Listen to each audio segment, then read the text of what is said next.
Hi ಎಲ್ಲರಿಗೂ ನಮಸ್ಕಾರ. ಹೇಗಿದ್ದೀರಿ? ಚೆನ್ನಾಗಿದ್ದೀರಾ? ನನ್ನ ಯೂಟ್ಯೂಬ್ ಚಾನಲಿಗೆ ಸ್ವಾಗತ ಸುಸ್ವಾಗತ. ಇವತ್ತಿನ ವಿಡಿಯೋ ಬಂದುಬಿಟ್ಟು ಕೆಸುವಿನ ಎಲೆಯ ಗೊಜ್ಜು. ತುಂಬಾ ಚೆನ್ನಾಗಾಗತ್ತೆ, ಸ್ಪೈಸಿಯಾಗಿ.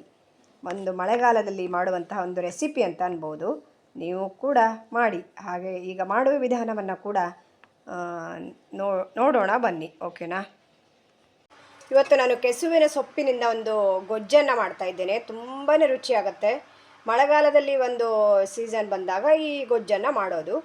ಇದಕ್ಕೆ ನೀರು ಹಾಕಿ ಹಸಿಮೆಣಸು ಮತ್ತು ಹುಣಸೆ ಹಣ್ಣನ್ನು ಹಾಕಿ ಈಗ ಬೇಯಿಸೋಕ್ಕೆ ಇಡ್ತಾ ಇದ್ದೇನೆ. ಈಗ ಇದಕ್ಕೆ ಹುಣಸೆ ಹಣ್ಣನ್ನು ಕೂಡ ಹಾಕ್ತಾ ಇದ್ದೇನೆ.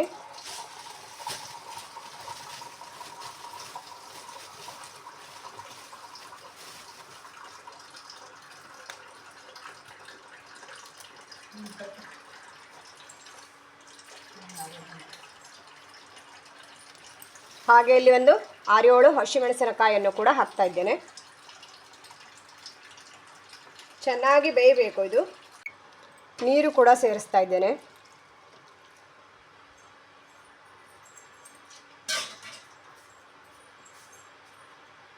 ಇಲ್ಲಿ ಕಾಯಿ ತುರಿ ಸಹ ತಗೊಂಡಿದ್ದೇನೆ. ಇದನ್ನು ಗ್ರೈಂಡ್ ಮಾಡಬೇಕಾಗತ್ತೆ. ಆಮೇಲೆ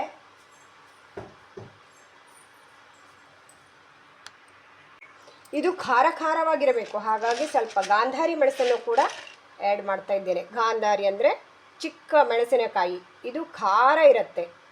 ಇದು ಹಳ್ಳಿಗಳಲ್ಲೆಲ್ಲ ಸಿಗೋದು, ತೋಟಗಳಲ್ಲೆಲ್ಲ ಇರುತ್ತೆ. ಇದನ್ನು ನಾವು ತಂದು ಡ್ರೈ ಮಾಡಿ ಇಟ್ಕೋತೇವೆ. ಇದನ್ನು ಕೂಡ ಹಾಕ್ತಾ ಇದ್ದೇನೆ.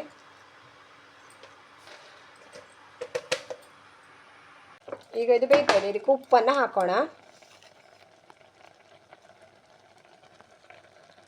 ರುಚಿಗೆ ತಕ್ಕಷ್ಟು ಉಪ್ಪು.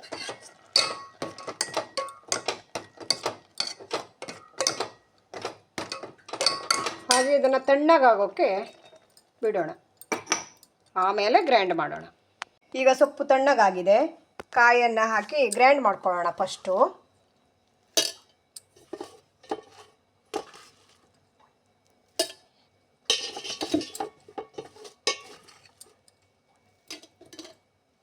ಫುಲ್ ಪೇಸ್ಟ್ ಆಗಬೇಕು. ಇದು ಚೆನ್ನಾಗಾಗಲ್ಲ ಇಲ್ಲಾಂದರೆ. ಈಗ ಇದರ ನೀರನ್ನೇ ಹಾಕ್ತಾ ಇದ್ದೀನಿ. ಮತ್ತೆ ಬೇರೆ ನೀರು ಸೇರಿಸೋ ಅವಶ್ಯಕತೆ ಇಲ್ಲ.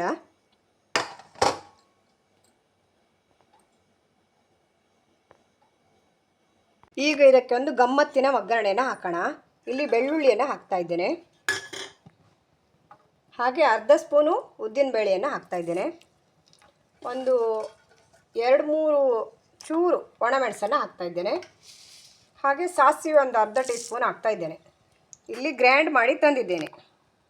ತುಂಬಾ ಚೆನ್ನಾಗಾಗತ್ತೆ ಈ ಗೊಜ್ಜು.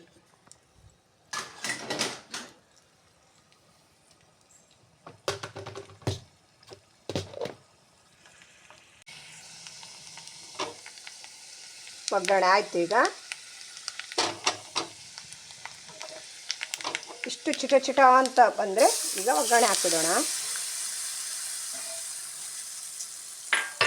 ಕೆಸುವಿನ ಎಲೆಯ ಗೊಜ್ಜು ರೆಡಿ ಆಯಿತು.